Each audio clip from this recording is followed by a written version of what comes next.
AP deputy CM Pawan Kalyan ఇంట్లో నిమజ్జన వేడుకలు కోలాహలంగా సాగాయి. పిఠాపురం పవన్ ఇంట్లో మట్టి వినాయకుడి నిమజ్జనం జరిగింది. పవన్ ఇంట్లో గణేష్ లడ్డూ పాటకు విశేష స్పందన లభించింది. 1,06,000 పాట పాడింది జనసేన వీర మహిళ. 10 కేజీల లడ్డూను దక్కించుకుంది వీర మహిళ బుర్ర దివ్య. నియోజకవర్గంలోని 54 పంచాయతీల్లో లడ్డూ పంపిణీ చేయబోతున్నట్లుగా దివ్య చెప్తోంది. మొత్తం మీద పవన్ ఇంట్లో జరిగినటువంటి గణేష్ నిమజ్జన వేడుకలు సందడిగా సాగాయి. ఇక పవన్ ఇంట్లో గణేష్ లడ్డూ పాటకు కూడా విశేష స్పందన లభించింది. 1,06,000 వేలం పాట పాడింది జనసేన వీర మహిళ.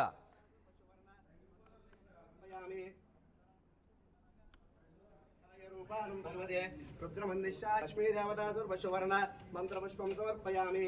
ఒక్కసారి ప్రదక్షిణ చెందలాగా సర్వదేవతాభ్యాయ రూపానం భగవదే రుద్రమందిశాయ నమో నమః.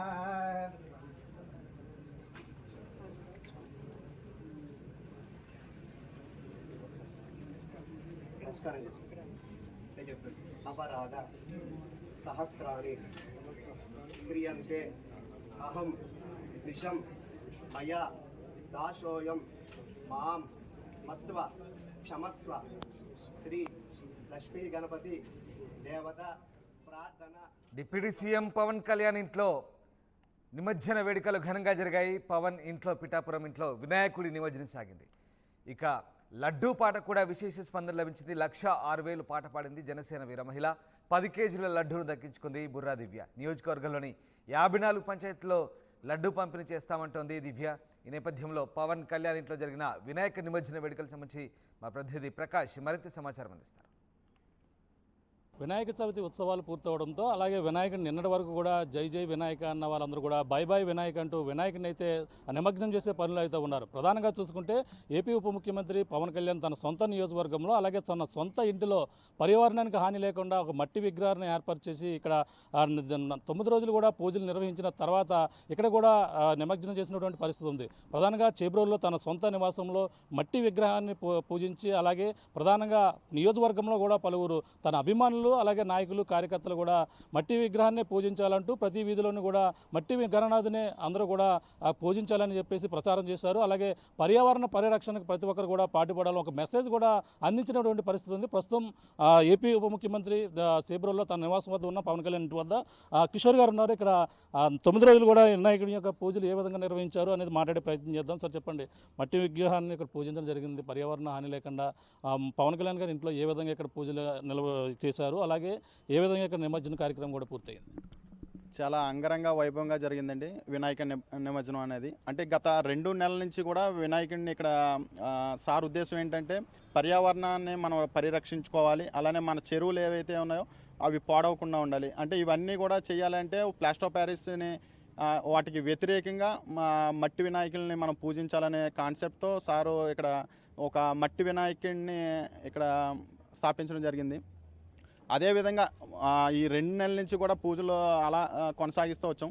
ఈ 9 రోజులు కూడా ఈ నవరాత్రుల్లో భాగంగా ప్రతిరోజు కూడా ఒక్కొక్క పూజ, అంటే సరస్వతి పూజ దగ్గర నుంచి మొదలుపెట్టాం. సరస్వతీదేవి పూజ, తర్వాత కుంకుమ పూజ, తర్వాత దేవి పారాయణం, గణపతి పారాయణం, తర్వాత చివరి రోజున ఈ విఘ్నాలన్నీ కూడా తొలగిపోవాలని మన రాష్ట్రానికి అలాగే పవన్ కళ్యాణ్ గారికి అదేవిధంగా తెలుగు రాష్ట్ర ప్రజలందరికీ కూడా సుఖంగా సంతోషంగా ఉండాలనే ఉద్దేశంతో గణపతి హోమం కూడా చివరి రోజున చేయడం జరిగింది. అంటే పవన్ కళ్యాణ్ గారు కూడా పాల్గొన్నారు. ఏ రోజు పాల్గొన్నారు? ఆయన ఇక్కడ ఏ కార్యక్రమంలో ఆ వినాయక పూజలో కూడా పాల్గొన్నారు? ఈ నవరాత్రుల్లో భాగంగా సార్ ఇక్కడ గొల్లప్రోలు ముంపు ప్రాంతాలకి సందర్శించినప్పుడు సార్ ఇంటికి రావడం జరిగింది. అదే రోజున సార్ కూడా ఇక్కడ పూజల కార్యక్రమాల్లో పాల్గొనడం జరిగింది. ఆ రోజు పాల్గొనడం జరిగింది. అంటే ప్రధానంగా వినాయకుడి లడ్డు అంటే ఎంతో ఫేమస్, అందరు కూడా తెలిసిందే. హైదరాబాద్లో ఉన్న వినాయకుడి కంటే ఇక్కడ కూడా మంచి ఫేమస్గా కూడా దాన్ని పాట పాడుకున్నారని కూడా తెలిసి విన్నాను. ఎవరు పాడుకున్నారు, ఎంత పాడుకున్నారు, వచ్చిన అమౌంట్ మీరు ఏం చేయాలనుకుంటున్నారు? అంటే మేము ముందుగా ఈ వరదలు రాకముందు మేము ఎప్పుడైతే 2 నెలల ముందు విగ్రహం ఇక్కడ స్థాపించడం జరిగిందో అప్పుడు ఏమనుకున్నామంటే ఒక ప్రసాదం పెట్టి మిగతా అందరికీ కూడా పంచిపెట్టడం, ఈ కళ్యాణ్ గారి ప్రసాదాన్ని పంచిపెట్టడం ఉద్దేశంలో ఉన్నాం. కానీ ఎప్పుడైతే వరదలు వచ్చినాయో అప్పుడు ఆ రోజు ఏమనుకున్నామంటే ఒక మంచి సంకల్పంతో తర్వాత ఒక ఆశయంతో సార్ కళ్యాణ్ గారు ఉంటారు కాబట్టి అదే ఆశయాలతో మేము కూడా ముందుకు వెళ్ళి ఒక పాట అలా పెట్టి ఈ వచ్చిన డబ్బు ఏదైతే ఉందో అది వరద బాధితుల నిమిత్తం మనం అది సార్కి అందజేయాలనే ఉద్దేశంతో మేము కూడా వెళ్ళడం జరిగింది. అదేవిధంగా ఆ రోజు పాట అని తెలిసి తర్వాత మన బీజేపీ ఇన్ఛార్జ్ గారైన బుర్రా రాజు గారు వాళ్ళ మిస్సెస్ అయిన బుర్రా దివ్యరాజు గారు కూడా ఆ పాటలో పాల్గొనడం జరిగింది. అదే రోజు 1,06,000 రూపాయలకి దివ్యరాజు గారు పాట తీసుకోవడం జరిగింది. మేడం గారు అయినప్పుడు తీసుకుంటుంది. మేడం గారు ఓకే, మేడం గారు కూడా సొంతం చేస్తున్నారు. ఏపీ ఉప ముఖ్యమంత్రి పవన్ కళ్యాణ్ నియోజకవర్గంలో లడ్డు వేలం పాటలో కూడా భారీ ఎత్తున ఆవిడ పాడుకుని ఉన్నటువంటి మేడం గారు మాట్లాడదాం. మేడం చెప్పండి, పవన్ కళ్యాణ్ గారు ఒక వినాయకుడిని మట్టి విగ్రహాన్ని ఇక్కడ పెట్టడం జరిగింది, పూజించడం జరిగింది. మొదటిసారిగా మీరు లడ్డు పాటలో పాల్గొన్నారు, మీరు సొంతం చేసుకున్నారు. ఏ విధంగా ఉందని మీ ఫీలింగ్? చాలా ఆనందంగా ఉందండి. జనసేన వీర మహిళగా నాకు పవన్ కళ్యాణ్ గారంటే చాలా అభిమానం. సో ఆయన ఎప్పుడు కూడా ఒక సోషల్ మెసేజ్ ఇస్తారు. నేను ఒక సోషల్ ఫిలాంథ్రఫిస్ట్ని, ఒక డాక్టర్ని.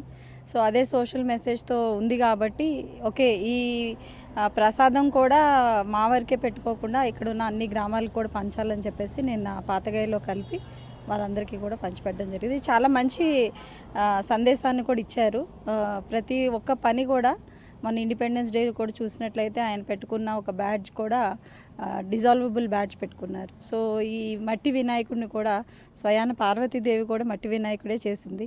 అలాంటి నిదర్శనంగా మనకి ఈరోజు పవన్ కళ్యాణ్ గారు ఇలా పెట్టడం, ఆయన మొట్టమొదటిసారిగా ఎమ్మెల్యే అయ్యి ఇక్కడ స్థాపించడం అనేది చాలా అదృష్టం.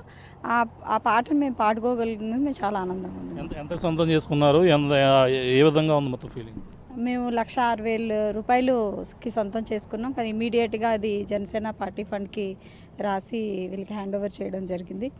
అది కూడా వరద బాధితులకే ఇవ్వడం జరిగింది. ఎందుకంటే ఈ విగ్రహం పెట్టాక ఆయన వరద బాధితులు పరామర్శకు వచ్చారు. వరద బాధితులు పరామర్శకు వచ్చి ఇక్కడికి వచ్చి పూజ చేసి వాళ్ళు బాగుండాలని కోరుకున్నారు. తెలుగు ప్రజలు బాగుండాలని ఆయన పూజ చేశారు. సో అలాంటి మంచి మనసుతో ఏదైతే ఆయన సంకల్పించారో ఆ ఒక ఏదైతే ఆపర్చునిటీ ఉందో ఇంకా మిగతా వాళ్ళకు కూడా ఆ ప్రసాదం వెళ్ళాలనే ఉద్దేశంతో మేము ఇంకా కొంచెం చేయటం జరిగింది. అంటే ఆయన మట్టి విగ్రహాన్ని పూజించాలి, పర్యావరణ హాని లేకుండా చేయాలని సందేశం మీరు ఒక జనసేన వీర మహిళ మిగిలిన వరకు కూడా ఏ విధంగా మీరు ఇవ్వడం జరిగింది? ఒక జనసేన వీర మహిళగా నేను ఎప్పుడు ఏం ఆలోచించానంటే ప్రతి ఒక్కరికి కూడా ఒక ఈక్వాలిటీ ఉంటుంది. ఇక్కడ ఉన్న వాళ్ళు ఏంటంటే ఇంపార్టెన్స్ ఐడెంటిటీ క్రైసిస్ అనేది జరుగుతుంది. సో నేను ఇవ్వాల్సిన మెసేజ్ ఏమనుకున్నానంటే ఇది అందరినీ కూడా ఆయన సమానంగా చూడటం జరుగుతుంది. అందరికీ ఇంపార్టెన్స్ ఇస్తారు. ఆయన ఉన్నా కానీ ఇదే చేసేవారు. సో ఆయన సంకల్పంతో ఆయన అడుగుజాడల్లో ఆయన్ని స్ఫూర్తిగా తీసుకున్న మేమందరం కూడా వీళ్ళవ్వచ్చు, మన ఒడూరు కిషోర్ అవ్వచ్చు, నేను అవ్వచ్చు, మేమందరం కూడా ఏంటంటే లైక్ మైండెడ్గా ఒక హెల్దీ అట్మాస్ఫియర్ని క్రియేట్ చేసుకుంటూ ఆయన ఒక అడుగుజాడల్ని ఆయన్ని ఇన్స్పిరేషన్గా తీసుకొని ఇంకా మంచి మెసేజ్ ఇవ్వాలని అనుకుంటున్నాను. మేడం గారు 1,06,000 రూపాయలు సొంతం చేసుకున్నారు. అమౌంట్ని మీరు ఏ విధంగా ఇచ్చారు? మీరు ఏ విధంగా వరద బాధితులకు అందజేయబోతున్నారు? మాకు మేడం గారు చెక్ రూపంలో అందించారండి. అదే చెక్ని తీసుకెళ్ళి సార్కి కానీ లేదంటే పార్టీ ఇతరులుగా హరిప్రసాద్ గారికి కానీ అందజేయడం జరుగుతుందండి. అందజేసి వరద బాధితుల నిమిత్తం ఇవి లడ్డు పాట ద్వారా వచ్చినవండి. ఇవి మీరు ఏ ఉద్దేశంతో యూటిలైజ్ చేసుకున్నా మెయిన్ ఉద్దేశం వరద బాధితుల నిమిత్తం మేము ఇస్తున్నామని చెప్పి వాళ్ళకి అందజేయడం జరుగుతుందండి. చూస్తున్నా ఇది పరిస్థితి. మొట్టమొదటిసారిగా ఏపీ ఉప ముఖ్యమంత్రిగా పవన్ కళ్యాణ్ నియోజకవర్గంలో